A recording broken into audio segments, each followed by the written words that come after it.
Hai teman cerita, selamat datang di YouTube channel Cerita Kita. Channel yang akan membahas segala hal yang menarik, positif, dan inspiratif. Oke, sebelumnya kita bakalan ngelanjutin sharing tentang lomba karya tulis ilmiah di episode sebelumnya. Jadi itu kali ini kita bakalan coba bahas mengenai apa aja sih yang perlu disiapkan dari segi materi supaya persiapan full paper kita bakalan diterima oleh juri dan lolos babak semifinal atau final untuk bisa dibawa di perlombaan saat presentasi di tempat universitas yang kita tuju gitu. Oke, kali ini sebelum mulai ya ada baiknya teman cerita jangan lupa subscribe channel ini di tombol sebelah sini, gratis kok gitu. Jadi untuk kali ini tuh kita coba santai aja sharingnya ya, mudah-mudahan dengan saran dari saya bisa memberikan inspirasi buat teman cerita semua. Oke, berikut yang perlu dipersiapkan yang pertama adalah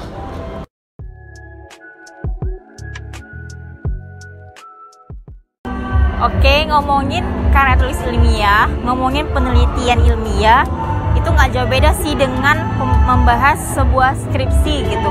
Jadi buat teman cerita yang nggak pengen nulis karya tulis ilmiah tapi dapat referensi dari penulisan skripsi, bisa juga ya pantengin terus video ini dan jangan skip. Oke, langkah pertama yang perlu kita persiapkan adalah yang pertama itu niat. Niat kenapa? Karena suatu karya ilmiah itu harus diniatkan, harus diseriusin, bukan hanya sekedar ingin nulis nih gitu tapi nggak tahu arahnya kemana gitu, atau ingin membahas suatu hal tapi kita nggak mau melalui step-step yang ada gitu, tahap-tahap yang bakalan harusnya sih mempersulit teman cerita semua gitu. Jadi jangan kalian pikir nulis karya tulis ilmiah itu nggak gampang gitu loh. Jadi sebelum mau mulai itu harus disiapin niat. Jadi seperti yang aku sampaikan kemarin gitu kan, harus punya teman yang baik gitu kan, yang sportif. Jadi dengan niat yang ada, yang pertama itu kita harus serius mengerjakan gitu, serius mengerjakannya. Terus niat itu tadi kita sabar menghadapinya ya, menghadapi tantangan yang ada, menghadapi persiapan untuk cari penelitian, menghadapi orang-orang di sekitar narasumber kah gitu, atau menghadapi teman tim sendiri, serta harus ikhlas merealisasikan suatu karya tulis ilmiah itu. Kenapa? Karena kalau kita nggak ikhlas untuk merealisasikannya ya setengah hati gitu loh. Jadi kayak ada konsep, teman cerita udah nyiapin satu konsep berdasarkan judulnya yang ada, tapi kita nggak tahu mau arah kemana. Yang penting ikut lomba ya, jadi itu harus di skip dulu ya. Jadi nggak usah lagi bertele-tele ingin mau ngapain, fokus aja gitu, fokus untuk mendapatkan solusi dan hasil yang matang dari judul karya tulis ilmiah teman cerita yang ingin kalian persiapkan. Itu tadi ya, niat. Oke, setelah fokus pada niat, selanjutnya itu apa yang perlu kita persiapkan? Nah, judul dulu atau masalah dulu?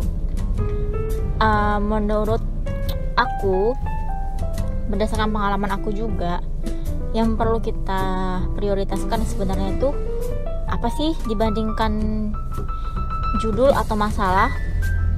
Sebenarnya itu yang perlu diingat, suatu penelitian muncul dikarenakan berbicara suatu persoalan yang belum diperoleh solusinya. Jadi persoalan itu kan muncul diakibatkan oleh suatu permasalahan. Yalah, persoalan itu kan suatu masalah gitu. Jadi bagi aku, kita perlu tahu dulu itu masalahnya apa, baru kita bisa mendefinisikan atau mendeskripsikan sebuah judul, merangkai sebuah judul. Jadi kalau menurut aku judul dulu apa atau masalah dulu? Ya masalah dulu ya.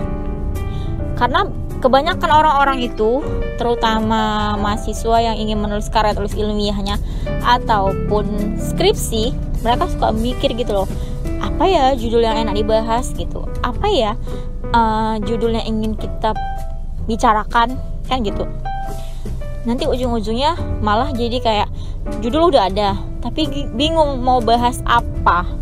Karena itu suatu hal yang aneh gak sih gitu. Jadi lebih bagus gimana? Kita tahu mau bahas apa, tapi bingung memetakan outline dan bahannya dari mana. Nah, itu persoalan kedua. Setelah kita tahu sebuah persoalannya apa, sebuah permasalahannya apa, kita harus mampu memetakan sebuah outline atau beberapa pertanyaan yang emang layak untuk kita bahas gitu. Nah, setelah kita mampu memetakannya itu, maka kita bakalan akan lebih mudah maka kita akan bisa lebih mudah menentukan sebuah judul. Jadi selain itu, judul itu harus spesifik, jangan terlalu umum dan luas, karena harus ada variabel-variabel yang mau diteliti. Ibaratnya gini, kalau misalnya judul itu terlalu luas gitu, kayak misalnya misalnya perkembangan perekonomian Indonesia di tengah COVID-19. Itu kan termasuk sangat luas gitu. Perkembangan perekonomian di Indonesia. Perekonomian yang seperti apa gitu kan? Apakah perekonomian yang makro, apakah yang mikro, apakah dari segi finansial seorang pejabat kah, atau dari segi UMKM. Jadi kan kita harus lebih spesifik gitu loh. Jadi perkembangan usaha perkembangan UMKM, perekonomian UMKM di Indonesia di tengah COVID-19. Gitu kan lebih spesifik gitu kan. Jadi kita nggak random, nggak absurd untuk membahas perekonomian secara keseluruhan gitu. Selanjutnya apa? Setelah kita mampu mempersiapkan judul dan kerangka pemikiran sebuah masalah, kita harus berpikir kritis gitu. Sesuatu hal karya ilmiah ataupun skripsi yang sistematis itu terdiri dari beberapa paragraf yang saling koheren satu sama lain gitu loh. Maknanya gimana? Jadi ketika kita mampu berpikir, gimana sih caranya bisa berpikir kritis gitu, gimana sih caranya kita bisa menyusun skripsi yang sistematis? Hal yang pertama yang kita harus lakukan adalah memperoleh informasi dari manapun gitu. Jadi kita gathering information dari segala sumber, dari ya internet, buku, majalah gitu. Yang seperti teman cerita tahu lah bahwasannya hal-hal itu merupakan sebuah sumber yang bisa dibilang original ya gitu, yang diakui keasliannya gitu. Nah, setelah kita memperoleh beberapa informasi dari sumber tersebut, kita harus mampu mengidentifikasi apakah sumber tadi layak untuk kita jadikan sebuah rujukan atau acuan untuk untuk masing-masing paragraf di dalam karya ilmiah. Selanjutnya kita observasi, seperti yang aku sampaikan tadi, kita observasi, kita analisis, kita evaluasi bahwa sumber itu tuh memberikan poin penting di dalam urgensi kita menulis sebuah karya ilmiah. Setelah itu kita refleksikan, ternyata informasi yang kita peroleh itu memenuhi kriteria yang ingin kita tuangkan di sebuah paragraf kan gitu. Itulah tadi making decision terakhir. Setelah kita mampu melalui beberapa tahap untuk berpikir kritis, pasti sebuah paragraf itu bisa lebih maksimal untuk akan lebih maksimal untuk kita susun gitu, susun dengan sistematis. Karena kalau misalnya sebuah paragraf tercipta tanpa berpikir kritis, hanya sekedar copy paste seperti anak-anak mahasiswa zaman now yang suka suka nyalin karya ilmiah orang lain ya kan. Ya, untuk karya tulis ilmiah seperti skripsi ataupun lomba mohon dihindar gitu ya kan. Tapi kalau misalnya untuk tugas atau makalah kampus, ya itu kembali lagi kepada teman-teman semua. Oke, selanjutnya setelah mampu berpikir kritis, mari kita mulai untuk menelaah sebuah penelitian karya ilmiah terkhusus di bidang hukum. Nah, ada 3 klasifikasi yang perlu kita bagi untuk bisa menelusuri sebuah karya ilmiah. Yang pertama itu masyarakat, kedua norma, ketiga peristiwa konkret. Kenapa? Karena tiga hal itu merupakan sebuah ikatan yang saling koheren gitu, saling melengkapi, dan disitulah titik pola sebuah kasus dapat tercipta. Jadi seperti yang ada di slide ini, kita harus bisa membahas bagaimana menempatkan si hukum atau norma sebagai suatu sistem nilai sekaligus sebagai aturan sosial dalam masyarakat. Ya kan, berarti itu udah menarik kesimpulan bahwasannya sebuah norma harus memiliki andil di dalam atau di tengah-tengah masyarakat gitu. Jadi nggak hanya sekedar cuma-cuma dia itu sebuah norma tanpa ada titik pola atau kepentingan di dalamnya gitu. Nah, yang selanjutnya, bagaimana sebuah norma atau hukum sebagai aturan itu menghadapi suatu peristiwa konkret gitu. Kenapa pertanyaan itu muncul? Karena akan berkaitan dengan apakah sebuah peristiwa konkret tersebut sudah sesuai dengan norma. Nah, itu kan memberikan efek saling ketergantungan dan keterikatan gitu. Apabila ketiga hal itu tidak tercapai, maka disitulah pola teman cerita dapat cari masalah tadi gitu. Ketika tiga hal tadi tidak tercapai, maka masalah itulah baru bisa dapat muncul. Ya, maka karya ilmiah teman cerita dapat direalisasikan kan gitu. Oke, selanjutnya aku akan memberikan contoh beberapa kerangka skripsi atau penelitian ilmiah. Sejauh ini selama saya mengikuti lomba karya tulis ilmiah, memiliki 2 contoh yang gambaran besarnya seperti ini. Yang pertama, halaman judul, halaman pengesahan, kata pengantar, daftar isi, abstrak. Nah, sampai situ dulu gitu. Jadi contoh yang pertama sama yang kedua itu sama ya. Nah, yang selanjutnya itu perbedaannya ada pada isi dari bab 1 pendahuluan gitu. Yang pertama itu isinya adalah latar belakang. Itulah yang membahas urgensi kenapa judul teman cerita itu tercipta kan gitu. Inti dari sebuah latar belakang itu. Nah, selanjutnya yang B, rumusan masalah. Tadi seperti yang aku sampaikan tadi, kerangka berpikir dari 3 poin masyarakat, peristiwa konkret, dan hukum itu dapat muncul sebagai sebuah pertanyaan untuk dituangkan di dalam rumusan masalah. Selanjutnya, manfaat penelitian. Itu tergantung dari masing-masing universitas sih, tapi umumnya itu manfaat penelitian terbagi atas 2 hal, yaitu manfaat teoritis dan praktis gitu.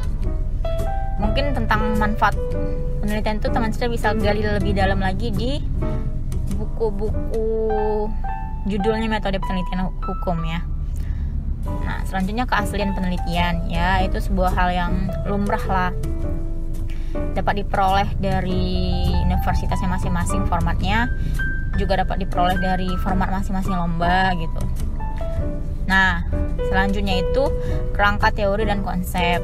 Balik lagi, coba digali lagi sesuai dengan metode penelitian hukum atau metode penelitian di masing-masing jurusan gitu. Kalau dari metode penelitian hukum itu kerangka teori dan konsep itu seperti intinya tuh kayak hal-hal umum tapi yang dibahas di situ dan tidak dibahas di bab, dan pengembangannya itu ada di bab 2 atau di tinjauan pustaka. Nanti bakalan kita bahas selanjutnya. Nah, selanjutnya itu selanjutnya itu metode penelitian. Nah, kalau misalnya di kerangka skripsi yang pertama metode penelitian itu masuk di bagian dari bab 1 pendahuluan. Kalau misalnya nanti di slide berikutnya akan aku sampaikan bahwasannya bagian metode penelitian itu dibahas di bab 3. Jadi kembali lagi tergantung universitas yang ngadain lomba ya gitu. Nah, oke, selanjutnya sistematika penelitian itu sebuah uraian singkat isi dari bab 1 seperti apa, bab 2 seperti apa, bab 3 seperti apa, bab 4 seperti apa ya. Hanya terdiri dari 3 sampai 5 kalimat sih kalau bisa dalam 1 sampai 2 paragraf. Nah, berikutnya bab 2. Bab 2 itu intinya apa? Kalau di contoh yang pertama itu menjawab rumusan masalah pertama gitu. Bab 3 itu seperti apa? Nah, jawaban dari atas rumusan masalah kedua. Bab 4 seperti apa? Itu pembahasan masalah ketiga yang merupakan poin penting umumnya dalam sebuah judul gitu. Jadi judul itu seperti apa? Nah, jawabannya ada di bab 4 secara lebih rigidnya gitu, lebih inti dan lebih kakunya bahasa apa ya, bahasa simpelnya gitu deh. Nah, bab 5 ya kesimpulan dan saran. Ya paham lah gitu sampai sini. Kalau misalnya kesimpulan saran itu harus menjawab dari ketiga hal dari rumusan masalah gitu. Gak mungkin kan kesimpulannya apa, rumusan masalahnya apa gitu. Misalnya rumusan masalahnya 2, tiba-tiba kesimpulan sarannya 3, masing-masing 3 kan aneh ya gitu. Harus sinkron gitu. Misalnya rumusan masalahnya tentang apa, nah makanya dijawab di kesimpulan dan sarannya itu akan isinya menjawab dari 3 poin dari rumusan masalah. Selanjutnya, contoh kerangka skripsi atau penelitian ilmiah yang aku sampaikan tadi, ini perbedaannya. Kalau misalnya universitas itu yang ngadain bentuknya seperti ini, nah seperti ini. Bab 1 pendahuluan, bab 2 tinjauan pustaka. Itu tadi jawaban dari di contoh sebelumnya yang ngebahas tentang kerangka teori dan konsep. Itu pengembangan lebih lanjutnya sih sebenarnya. Nah, yang ketiga, bab ketiga itu metode penelitian. Nah, itu jawaban dari bab 1 di contoh slide sebelumnya gitu. Nah, bab 4-nya hasil penelitian dan pembahasan. Nah, A, B, C. Jadi terdiri dari masalah nomor 1 apa jawabannya, masalah nomor 2 apa jawabannya, masalah 3 apa jawabannya.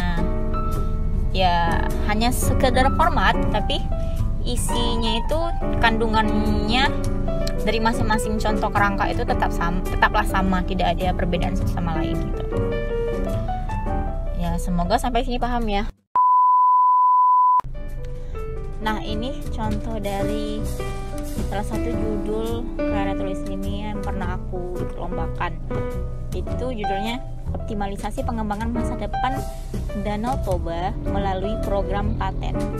Pentas anak Toba yang edukatif dan nasionalis untuk mewujudkan revolusi mental. Nah, kaitannya di sini aku menggunakan contoh penulisan dengan kriteria yang kedua slide sebelumnya yang tadi aku sampaikan. Yang pertama itu pendahuluan isinya, terus tinjauan pustaka, metode penelitian, lalu pembahasannya digabungin gitu. Jadi bab 1-nya pendahuluan, bab 2-nya tinjauan pustaka, bab 3-nya metode penelitian, baru bab 4-nya itu pembahasan. Jadi jawaban aku tuh untuk rumusan masalahnya yang pertama itu urgensi kesadaran dan kepedulian masyarakat Danau Toba. Nah, rumusan masalah yang keduanya itu peranan paten atau program yang aku canangkan di judul tadi dalam mengembangkan potensi pariwisata Danau Toba. Nah, seperti itu sih contoh penelitian yang salah satu contoh penelitian yang pernah aku ikut lombakan gitu. Oke deh, teman cerita, semoga dapat bermanfaat ya. Mungkin setelah slide ini aku bakalan kasih contoh Nah, contoh ini sebagai penutup sementara untuk part kali ini ya gitu. Part selanjutnya bakalan kita bahas mengenai IBIT, objit, dan daftar pustaka. Oke teman cerita, yaitu tadi beberapa slide-slide yang mudah-mudahan memberikan inspirasi dan membuka pola pikir teman cerita untuk bisa tahu nih mau mulai dari mana untuk nulis sebuah penelitian karya tulis ilmiah. Mungkin aku beberapa ngasih contoh tentang terkait di bidang hukum, karena kan aku juga berasal dari Fakultas Hukum. Cuman di luar dari itu seperti contoh-contoh IBIT, contoh mengambil daftar pustaka, atau bahkan gaya penulisan gitu kan, itu bisa jadi teman cerita pakai untuk jadi referensi di dalam memulai sebuah penulisan yang baik, sebuah penelitian yang baik. Kenapa? Karena sebuah penelitian yang baik itu nggak cuman sekedar hanya isi dari paradigma berpikir kita, hanya isi dari pendapat kita atau kutipan-kutipan dari pendapat para ahli. Tapi di luar dari itu, sebuah karya tulis ilmiah itu harus benar-benar ilmiah, harus murni, original, pure, merupakan penelitian teman cerita, dimana jika memang itu ada bantuan dari bahan lain atau link-link lain dari sebuah karya tulis yang lain, jangan lupa untuk cantumkan asalnya gitu kan, jadi IBIT-nya, dasar pustakanya, karena kan teman cerita nggak boleh tuh hanya sekedar copy paste tanpa meninggalkan jejak siapa sih penulis aslinya gitu. Mungkin sekian dulu video kali ini. Untuk yang masih galau nulis karya tulis ilmiah ataupun skripsi, semoga dapat bermanfaat. Jangan lupa subscribe channel kita, like, komen, dan pastinya di share ya. Semoga bermanfaat, inspiratif, dan bakalan kita bakalan upload video-video berikutnya yang lebih menarik lagi. Oke teman cerita, see you when I see you. Thank you.